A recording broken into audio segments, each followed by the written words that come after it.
Have you ever had to play peacekeeper in your household? I can still feel the weight of that exhausting workday pressing down on me as I turned the key in the ignition of my reliable old sedan and headed home through the familiar streets of our quiet Ohio suburb, where the maple trees lining the roads were just starting to turn those shades of amber and red that always reminded me of simpler times before life decided to pile on the complications of single parenthood and multi-generational living under one roof that sometimes felt more like a pressure cooker than a sanctuary. As a 42-year-old accountant named Sarah, juggling spreadsheets by day and the endless demands of raising my two young children, Emma, who was 10 and full of that bright curiosity that made her question everything, and Jake, who at 7 still clung to the belief that fairness should govern the world even when it didn't, I had grown accustomed to the subtle undercurrents of favoritism that flowed through my parents' home like an invisible river eroding the foundations of our family bonds over the years, but nothing could have prepared me for the raw heartbreak that awaited when I pushed open the front door of that two-story colonial house we'd shared since my divorce 3 years earlier, only to be greeted not by the usual chatter of my kids' after-school routines, but by the heartbreaking sound of muffled sobs echoing up from the basement stairs, pulling me toward them with a mother's instinctive urgency that overrode the fatigue still clinging to my bones. Dropping my worn leather purse onto the cluttered entry table, amid the scattered mail and keys that spoke of our hurried daily lives, I hurried down those creaky wooden steps into the dimly lit basement space that smelled of damp concrete and stored memories in the form of dusty boxes filled with holiday decorations and forgotten childhood toys, where I found Emma huddled on the threadbare rug with her favorite stuffed bear clutched tightly against her chest, her usually neat ponytail disheveled and her cheeks streaked with tears that glistened under the harsh fluorescent light, while little Jake sat cross-legged on the cold floor, surrounded by the chaotic pile of their belongings, including rumpled clothes, scattered schoolbooks, and beloved toys that had been unceremoniously relocated from their cozy upstairs rooms, his small face etched with confusion and betrayal as he looked up at me with those wide blue eyes that mirrored my own, kneeling beside them in a rush of protective anger that surged through me like a sudden storm. I wrapped my arms around both of them, pulling their warm little bodies close against mine as Emma managed to choke out the devastating explanation between her hiccuping sobs that Grandma and Grandpa had decided to move all their things downstairs because Cousin Timmy, my brother Mike's 8-year-old son, deserved the brighter upstairs bedrooms with their slanted ceilings and windows overlooking the backyard. A declaration that twisted like a knife in my heart because it wasn't just about the physical space, but the deeper message it sent about whose family mattered more in this house that had been my childhood home and now served as our fragile safety net amid the economic pressures that made striking out on my own seem like an impossible dream. Rising slowly with the kids trailing behind me, their hands clasped in mine for reassurance, I ascended the stairs determined to confront the source of this latest injustice. Entering the kitchen where the savory aroma of my mother's homemade chili simmered on the stove, a deceptive veil of normalcy over the tension that hung thick in the air. And there stood my parents, Helen and Bob, going about their evening as if nothing profound had shifted, Mom methodically stirring the pot with her wooden spoon while Dad lounged at the table absorbed in the sports section of the local newspaper, his glasses perched on the end of his nose, both of them embodying that generational mindset where tradition and favoritism toward the son of the family often overshadowed the needs of the daughter who had quietly shouldered responsibilities without complaint for far too long. Keeping my voice level despite the tremor of fury building in my chest that threatened to spill over into the outburst they probably anticipated from me, the so-called dramatic one in the family, I demanded to know what on earth they thought they were doing by displacing my children in such a callous manner, only for Mom to turn toward me with that rehearsed expression of mild defensiveness, mixed with feigned concern that she reserved for these moments, explaining in her soft but firm tone that they had simply made a practical decision since Timmy was coming to stay for several weeks while his father Mike dealt with some unspecified business troubles, and the upstairs rooms offered more comfort and space suitable for a growing boy, dismissing my kid's discomfort with a wave of her hand as something temporary and Not worth the fuss, especially when family obligations to Mike always seemed to take precedence in their eyes, as if his lineage carried an invisible weight that mine could never match. Dad barely glanced up from his paper, grunting his agreement with a comment about prioritizing blood ties in ways that stung, with their implication that my efforts to provide stability for Emma and Jake somehow ranked lower on the unspoken hierarchy. And in that instant, as I stood there absorbing the casual cruelty of their choice, the rage that had been simmering for years over similar slights, like the time they skipped Jake's school play to attend Timmy's soccer game, or when they loaned Mike money for his latest failed venture without a second thought to my own financial strains, coalesced into a resolve that surprised even me. Because rather than unleashing the tirade they braced for, I allowed a slow, deliberate smile to spread across my face, one that held no warmth, but rather the quiet promise of something unforeseen brewing beneath the surface. And in a voice steady with calculated calm, I announced, not to them directly, but loud enough to carry through the house, that it was time to pack our bags, a simple phrase that hung in the air like a riddle they couldn't yet decipher, as I turned away from their bewildered stares and descended once more to the basement to begin methodically folding my children's displaced belongings into the sturdy duffels we had used for our last ill-fated family road trip the previous summer. As I helped Emma carefully wrap her favorite chapter books in tissue paper to protect them from the jostling of whatever journey lay ahead, and guided Jake in gathering his collection of plastic dinosaurs that he arranged with such meticulous care, each one representing a story he loved to invent, my mind raced ahead, weaving the initial strands of a plan that had been forming in quiet moments over the past months, ever since I had accidentally overheard Dad on a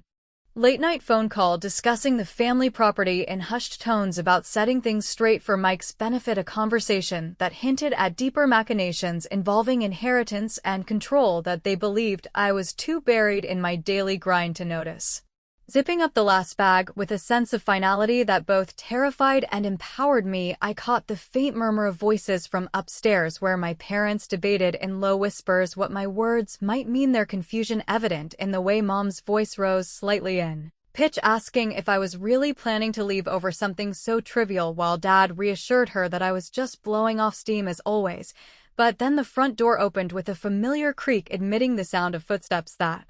I recognized all too well, and the conversation abruptly hushed, as if a secret was being guarded, followed by the shrill ring of the telephone that Dad answered in his gruff, authoritative manner, greeting the caller with a terse "Yeah, Mike, she's home now, but don't worry, we've got it under control," a phrase that stopped me cold midway up the stairs, bag in hand, my heart pounding with the realization that whatever intricate web they were spinning involved more than just room assignments, and that my smiling declaration might have just ignited a chain of events they could never have anticipated, leaving me poised on the edge of uncertainty, wondering how far I was willing to go to reclaim the dignity they had so thoughtlessly stripped away.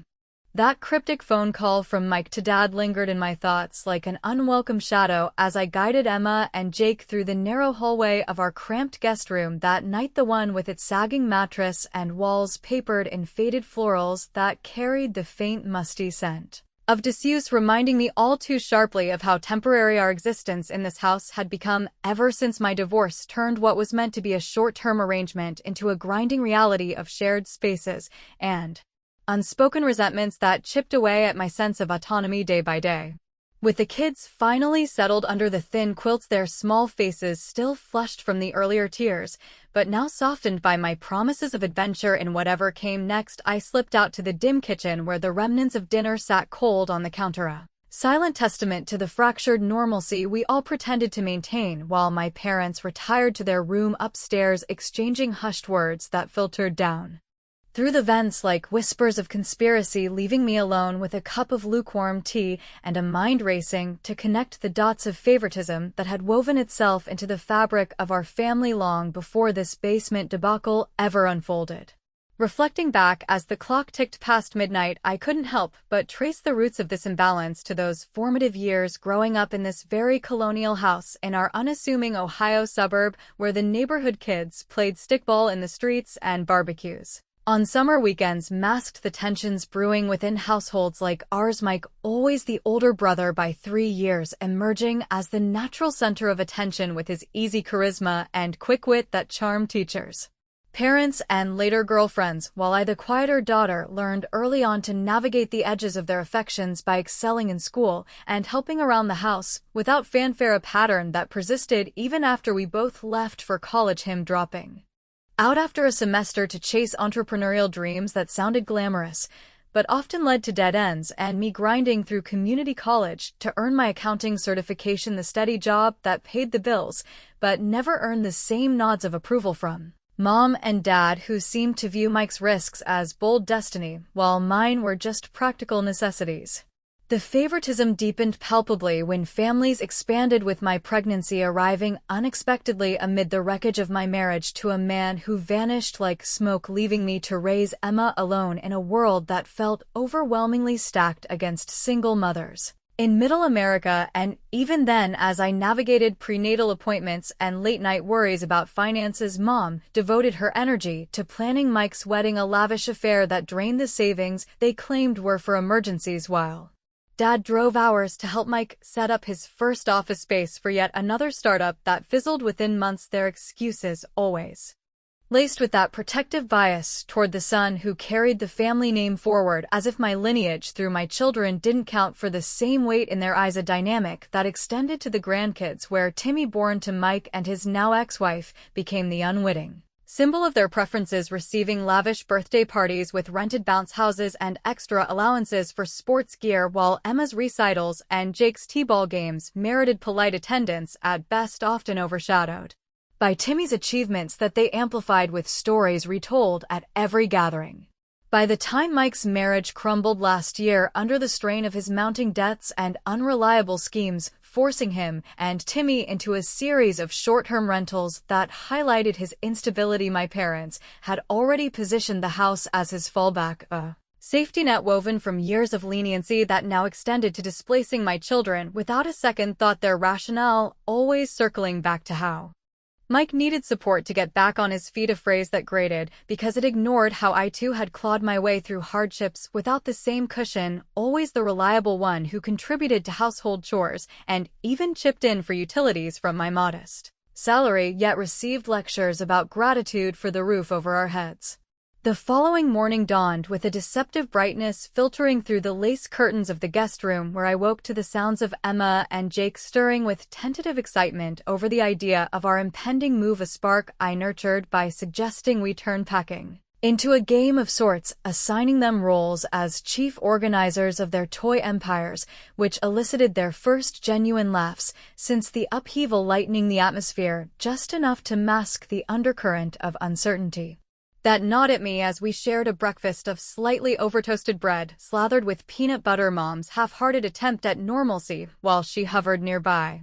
casting worried glances that spoke volumes about her discomfort with the shift I'd initiated. Seizing a moment when the kids dashed off to gather more items, I stepped into the backyard, the overgrown rosebushes scratching at my ankles, as I dialed Lisa, my steadfast friend from the neighborhood, who had weathered her own storms of divorce and financial tightropes with a resilience that always inspired me, confiding in her over the phone about the latest betrayal and the seeds of a plan taking shape in my mind to extricate us from this toxic dynamic once and for all, her response coming through with that signature blend of empathy and blunt humor as she chuckled about how my parents were masters of the classic guilt trip playbook, advising me to channel my inner strategist before they turned our lives into permanent doormats, a perspective that crystallized my growing determination, especially since I'd been quietly building a financial buffer in a separate account, stashing away portions of each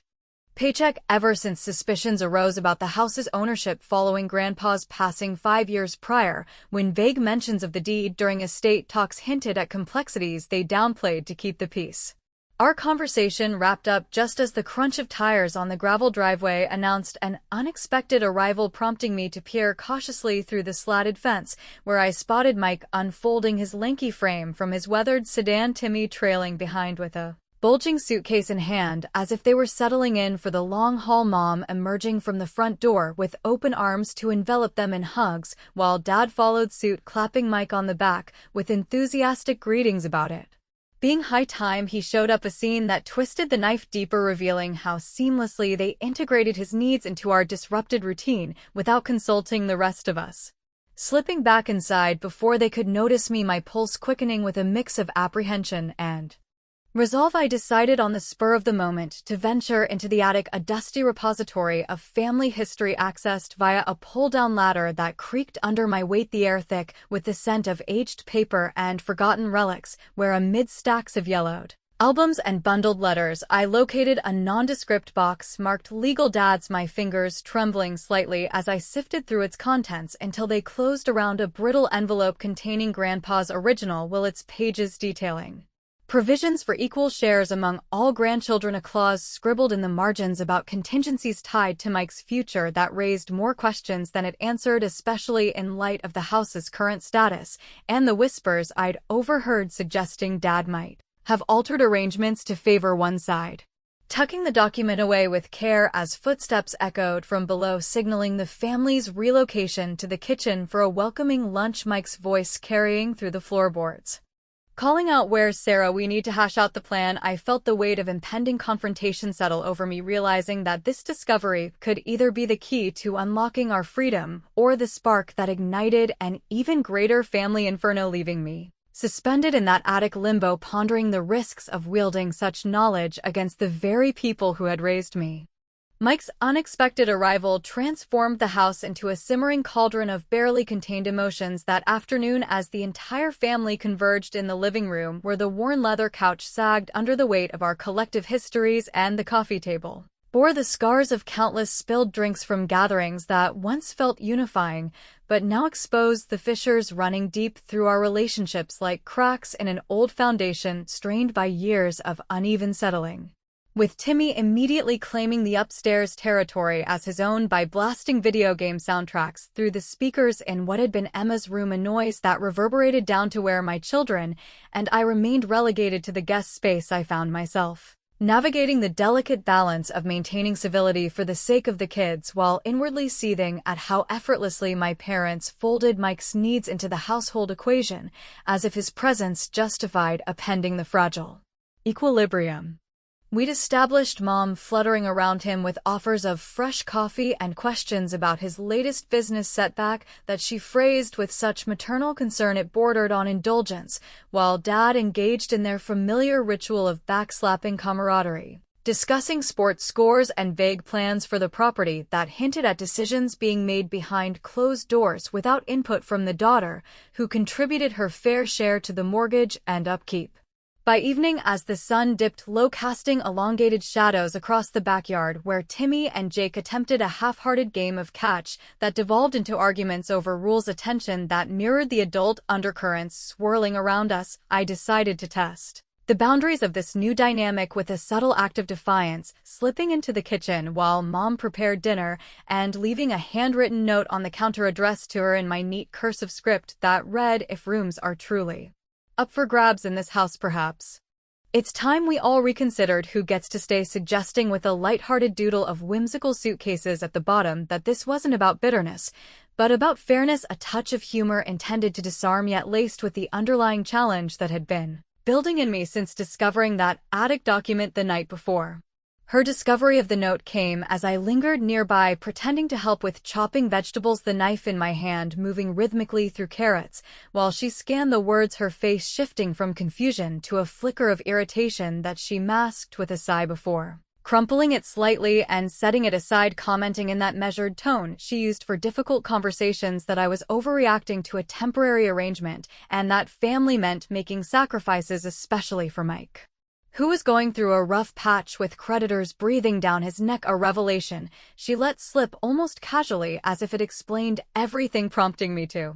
probe gently about the nature of those troubles, only for her to wave it off with assurances that Dad had it handled through some financial maneuvering involving the house equity, a phrase that sent a chill through me because it echoed the contingencies in Grandpa's will and suggested they were leveraging our shared home as collateral for Mike's escapades, without a thought to how it jeopardized Emma and Jake's stability. The next morning, while I dragged myself to the office immersed in the monotonous rhythm of balancing ledgers and fielding calls from clients who treated numbers like abstract enemies, I received an unanticipated text from Mike himself, a rarity in our Sporadic communication that pulled me from my focus with its terse invitation to meet for coffee at the corner diner on Main Street, the same greasy spoon establishment with its checkered floors and perpetual aroma of frying bacon where we'd shared innocent milkshakes during our teenage years before life's divergences pulled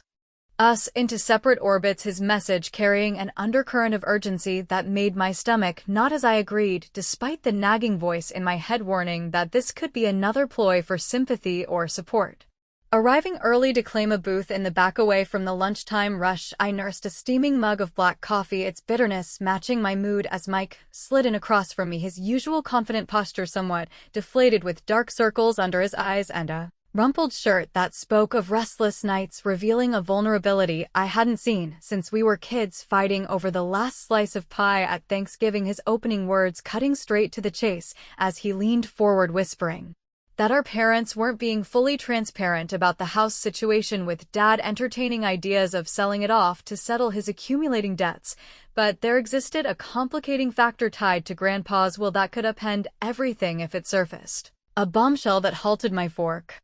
midway to my mouth over the plate of scrambled eggs and hash browns I'd ordered, more for fortification than appetite, because this admission pierced the facade of Mike's golden child status, exposing how his so-called deserving position might rest on foundations of deception, particularly when coupled with the marginal notes I'd glimpsed in the document about provisions favoring his future, a detail that now seemed less like benevolence and more like a calculated safeguard against his penchant for risky ventures. Our discussion meandered through layers of half-truths, with Mike deflecting specifics behind his trademark charm, laced with self-deprecating jokes about how we'd both wind up sharing the basement if his luck didn't turn, soon a quip that drew a reluctant chuckle from me, even as it underscored the absurdity of our sibling rivalry persisting into adulthood, yet it planted seeds of doubt about his motives, especially when he mentioned in passing that Timmy had been withdrawing lately,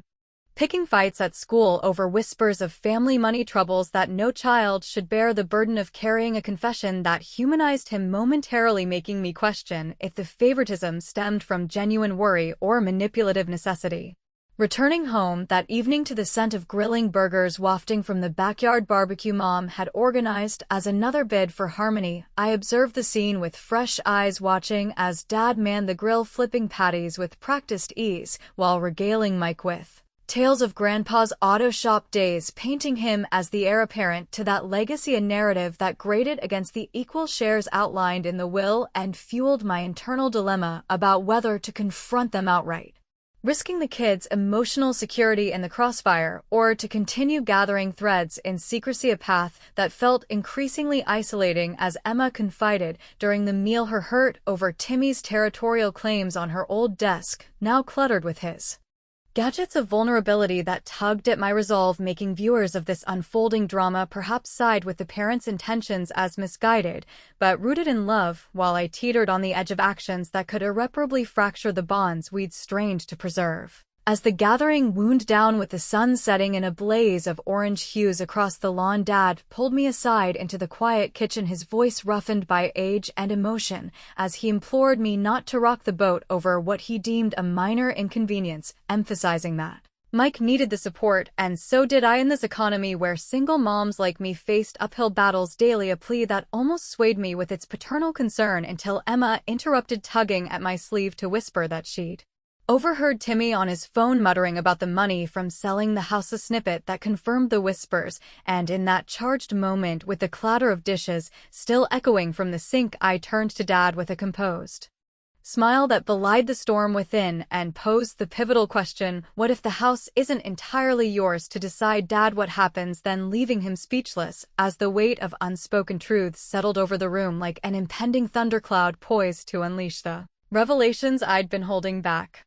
Dad's stunned silence in the wake of my pointed question about the house's ownership hung in the kitchen air like a heavy fog that morning after the barbecue, the remnants of last night's feast still scattered on the counters, with half-eaten corn cobs and sticky barbecue tongs serving as props in this unfolding family theater where every glance and gesture carried layers of implication that could either diffuse the tension or escalate it into something irreversible, forcing me to retreat to the guest room under the pretense of checking on the kids while my mind whirled with the implications of what I'd just unleashed, a subtle probe that chipped away at the authority they clung to without realizing how much groundwork I'd already laid in secret. Over the next couple of days, the atmosphere in the house thickened into a palpable standoff, with Mom attempting to restore harmony through passive-aggressive overtures, like leaving extra portions of her apple pie on the counter labeled for Sarah.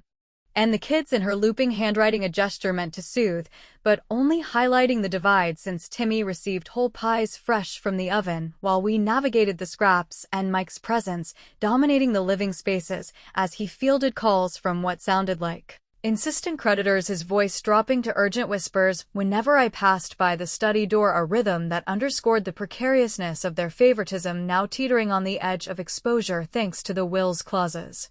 I'd committed to memory. Seizing the momentum from Dad's discomfort, I began executing the first tangible steps of my plan by reaching out to Lisa once more, this time enlisting her expertise as a part-time realtor in our tight-knit community where she knew every two-bedroom rental from the bustling town center to the quieter outskirts, asking her to scout options that offered decent schools and a semblance of privacy without breaking the bank, a process that felt both empowering and treacherous.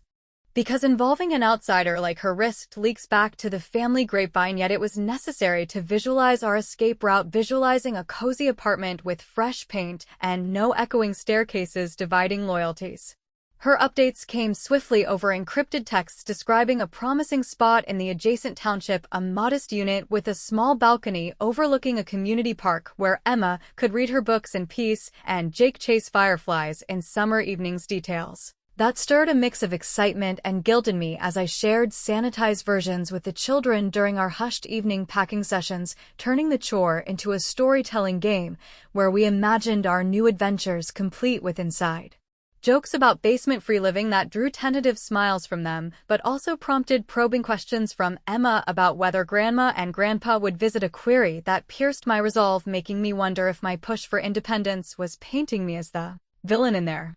young eyes, a moral quandary that viewers might echo in their discomfort with a mother prioritizing retribution over reconciliation, even if it stemmed from years of accumulated slights. The twist deepened that weekend when, in a moment of unguarded candor during a family board game night intended to mend fences, Timmy let slip a confession to Emma while they teamed up against Jake and me in a heated round of Monopoly, his small voice carrying across the coffee table as he admitted under his breath that his dad was scared of some bad guys who wanted money from the house, a revelation born of overhearing Mike's tense phone arguments that no 8-year-old should endure, prompting Emma to relay it to me later with her eyes wide in the dim light of the guest room, her trust in me as her confidant both heartwarming and heartbreaking, because it thrust me into the role of protector, not just for my own, but potentially for Timmy too, complicating the clean lines of my revenge. Compelled by this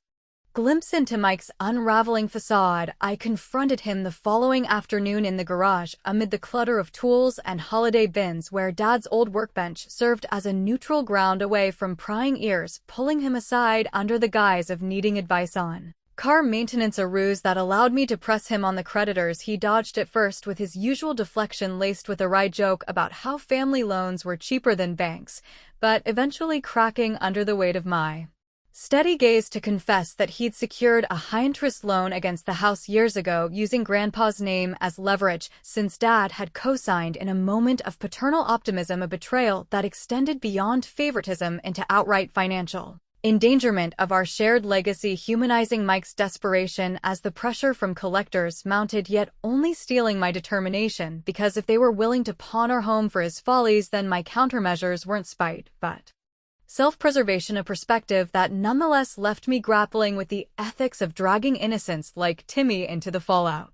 To advance the plan, I consulted quietly with a lawyer acquaintance from the office, a no-nonsense woman named Karen, who reviewed the attic documents over a discreet lunch at a cafe outside town, her sharp eyes scanning the yellowed pages and confirming that the equal inheritance provisions could indeed block any unilateral sale, requiring consensus among the beneficiaries, a legal lever I could pull without resorting to dramatic court battles, but through a more insidious route of notifying the lender anonymously about the will's existence, potentially triggering audits that would expose the irregularities and force transparency. The witty edge to this partial revenge lay in its subtlety, like planting seeds that would sprout into chaos on their terms, prompting me to drop casual hints around the dinner table about exciting real estate prospects in the area,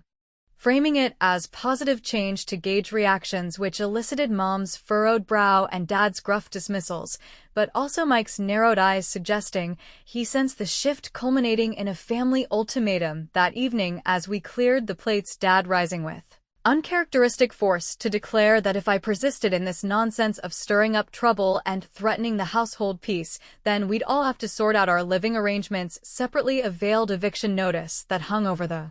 table like a guillotine blade, making my heart race with the finality of it, while Mom nodded tearfully, urging unity for the children's sake, a plea that tugged at my maternal instincts, causing me to second-guess if pushing back so hard was worth the potential harm to Emma and Jake's sense of family, even as it affirmed my path forward. As the night deepened with the house settling into uneasy quiet, I overheard Mike in the hallway pausing outside the guest room, his voice a low murmur on another call,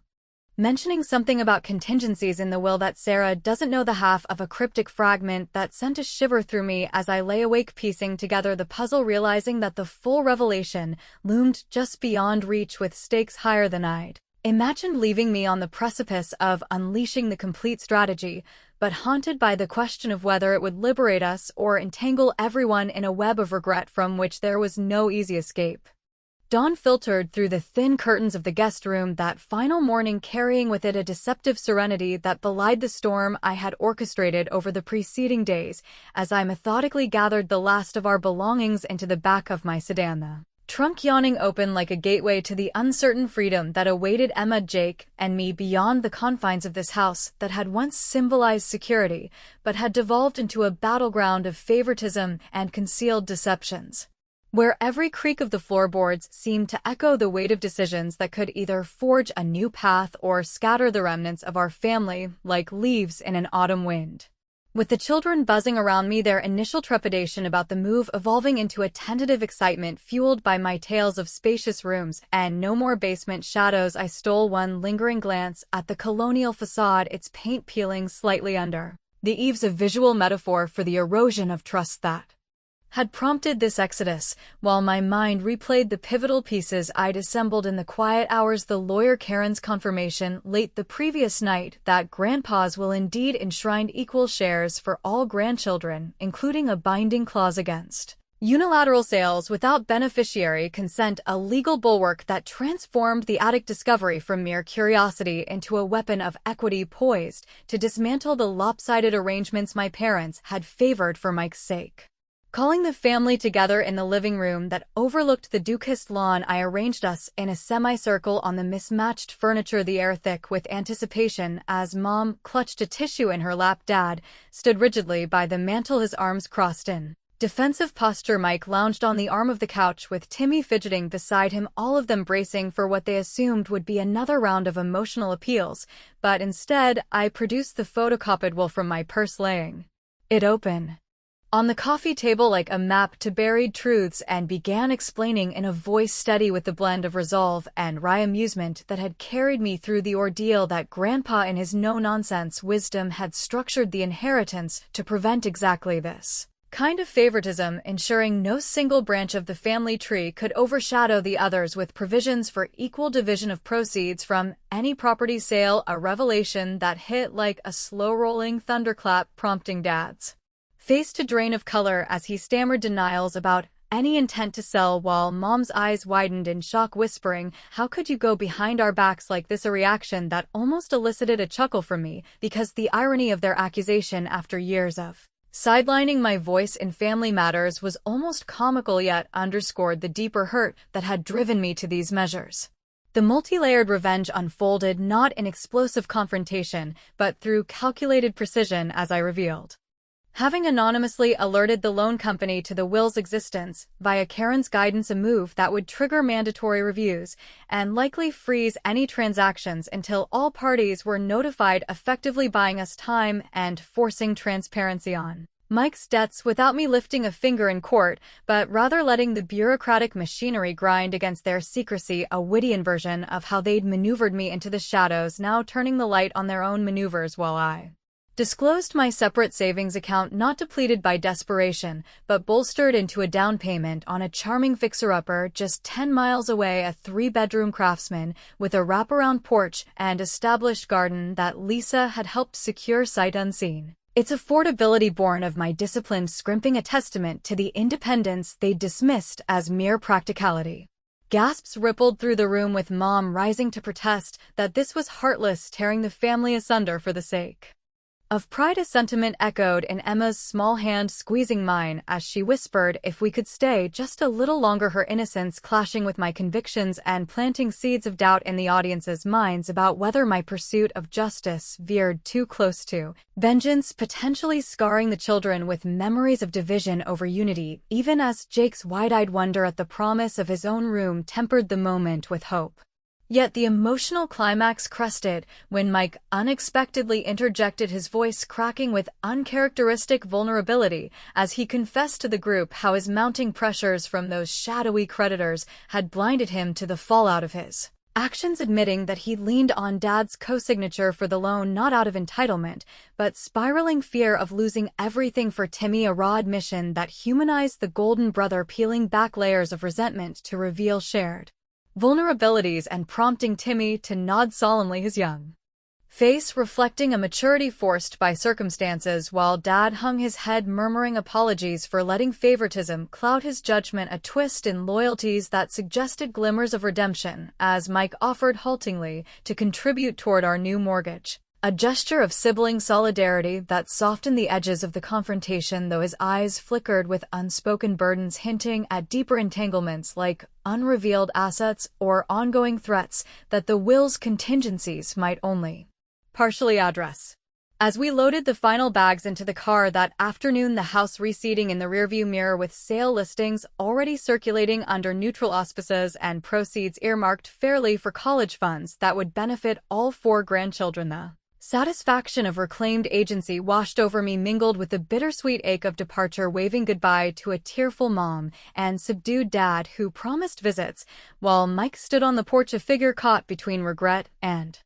resolve. The drive to our new home unfolded with the kids chattering about decorating their spaces, Jake posing an innocent question about whether Grandpa's spirit might follow us, a poignant reminder that legacies lingered beyond deeds and documents, leaving me to ponder in the quiet stretches of highway the ambiguities that persisted. Would Mike truly reform, or chase those hidden contingencies into further chaos? Could fractured bonds mend without full reckoning? And in this open-ended tapestry of family ties, did my clever retribution ultimately heal the wounds or merely bandage them over unresolved scars, inviting reflection on the delicate dance between forgiveness and self-preservation in the heartland lives we all navigated?